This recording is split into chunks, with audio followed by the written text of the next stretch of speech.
James Twin for the untouchable true school sports. Let's go, baby. Bow! Be careful what you wish for because it can become a reality. Yeah.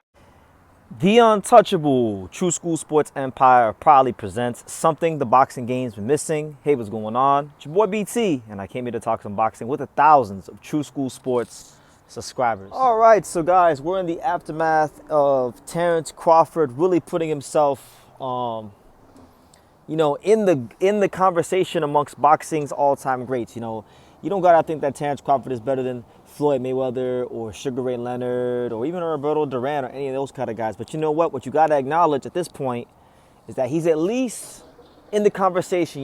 He deserves to sit at the proverbial table amongst boxing's goats. He's that great, and he went up another level from where he was already at, which was already pretty high to begin with. So when you talk about Terence Crawford now, I'm shooting this now. This is September 15th. On this fine September 15th here in the Bay Area, sometime in the morning, sometime just before noon.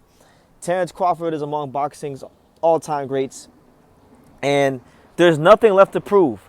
I've heard a lot of fighters over the years say that they've accomplished everything, and they had nothing left to prove. But I'm gonna tell you guys this: in the history of this channel, so we're talking about as of September 5th, 10 years covering boxing. We're talking about countless amount of fights, thousands of videos. In the history of True School Sports, since I've been covering boxing, and probably in my whole time as a boxing fan, even in the Mayweather era, I felt like nobody has less to prove than Terence Crawford. I mean, to be the lineal champion at lightweight and super middleweight is unprecedented stuff in our sport. And I really think he should hang it up and go out on top, go out on a high. But in the event that Terence Crawford decides to keep boxing and pursuing more greatness in the sport, that begs the question of, what more is there? What else is left to prove? What other mountain can Terence Crawford scale and go on? I was talking to someone earlier today I was talking to a guy who knew a guy who knows Terence Crawford, and he was telling me that Terence Crawford on his rest days, he likes to, on his active rest days, so when he gets through a whole week of training, one of the things he likes to do to rest is actually walk up mountains, walk up and down mountains. So in a proverbial sense, like, what more mountains are there to climb? He's climbed some big mountains. Now, Terence Crawford has been a champion at 135, 147, 154, and 168, which means there happens to be one weight class where he hasn't won a world title, right? And that weight class is actually one of boxing's glamour divisions, one of boxing's original 8 weight classes, and that division will be the middleweight division. Now, it's been noted on this channel many, many times that the middleweight division sucks. It's like one of the worst divisions in boxing. I think it's the worst division in boxing right now, honestly. So Terence Crawford should go to middleweight. If you can win a world title at 168 against a great fighter like Canelo Alvarez, then surely you can do the same thing in the middleweight division. Now, Terence Crawford hinted at that in his post-fight interview on Netflix when he went up to the podium with Antonio Tarver and those guys, and he hinted at going down to the middleweight division. So it's already something that he's throwing out there. And if he wins, that would take him from being a 5-division champion to a 6-division champion. Could you guys imagine that? 6-division champion. Now, when you evaluate the current middleweight landscape, you got the number one guy right now is clearly Johnny Beck. Johnny Beck is the guy right now. He has 2 titles. He's unified champion. I believe he has the IBF and WBO. So he's got those belts. Terence Crawford can go that route if he wants to. Carlos Adames has the WBC belt. And Arizona Lara has the WBA belt. So you're talking about 2 southpaws and one guy who has the ability to switch hit. Now, with the Adames fight, there was a clip many years ago where Terence Crawford and Adames sparred at Gleason's gym. And the clips that I've seen have Terence Crawford looking very, very good. But, I wasn't there for the whole sparring, so I don't know how Adames did. But that'd be an interesting fight. Adames, a lot of people thought Adames beat Hamza Shiraz. But Adames has already been outboxed by a southpaw before in Patrick Teixeira. And we know Terence Crawford loves to fight out of that southpaw stance. So maybe that's a fight for him. Lara, he's long in the tooth. He's old. He's older now, just like Terence Crawford is older now. You know, he's boxing's oldest world champion, so maybe that's the route Terence Crawford wants to go down with Lara. And if he really, really wants to continue to dare to be great, shit, you can fight Johnny Beck. You know, a guy that's big for that weight class. A guy that punches really, really hard. Listen, you beat him, you're talking about Terence Crawford now being, what, a lineal lightweight champion, lineal 140 champion, lineal 147 champion, and a lineal 168 champion, right?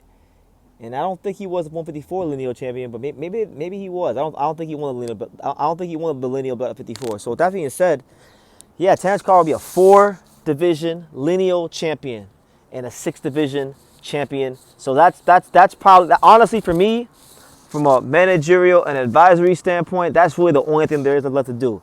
All this talk about him fighting David Benavidez is bullshit. I don't think he needs to fight David Benavidez. I feel like, you know, with Canelo, it was a risk, but it was a calculated risk. You know, Canelo Alvarez was acclimated to the weight, but he wasn't that much bigger than Crawford, right? If he was, and it's debatable if he was even bigger than Crawford at all, according to what a lot of people say, and even when you look at the weigh-ins and stuff like that.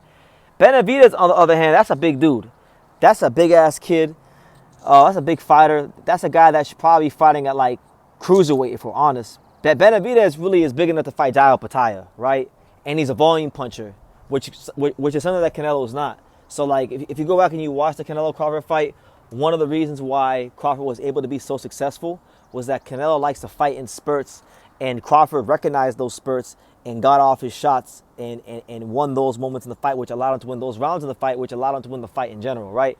Well, Benavidez ain't going to be no there's not going to be no lulls in the action. It's going to be, you know, 60 to 70 to 80 punches around, you know, heavy-handed shots, high output, different type of a fight. I'm not going to bet against him because clearly I don't know shit, but I'm saying that's a different type of fight. And I think really when you prove what Terence Crawford's proven, you don't need to move. Listen, this guy, the lineal champion at 135, the lineal champion at 168. This is the first time in the history of this channel I'll say this. This guy has earned the right to do whatever the fuck he wants to do.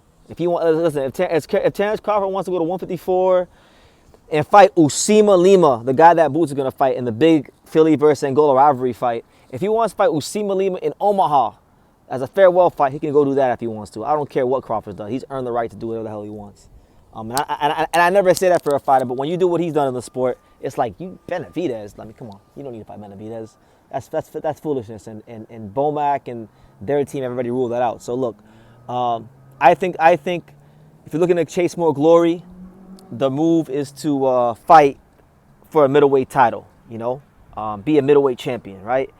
If you want to have a farewell fight against a favorable opponent in Omaha, then you can do that too. Do whatever you want, bud. You've earned the right, and we're just at this point. I'm just glad to say I witnessed it all, and I was along for the ride, and that's what it is. So yeah, what do you guys think? What should Terence Crawford do next? Do you think he should fight for a middleweight title? Do you think he should try to pursue a David Benavidez fight, or do you guys think he should just fight an easy opponent, farewell fight in Omaha, and call it a day? Or do you think he should retire? I feel like he should retire because it's like, you know, we don't really want to see Michael Jordan on the Wizards, right?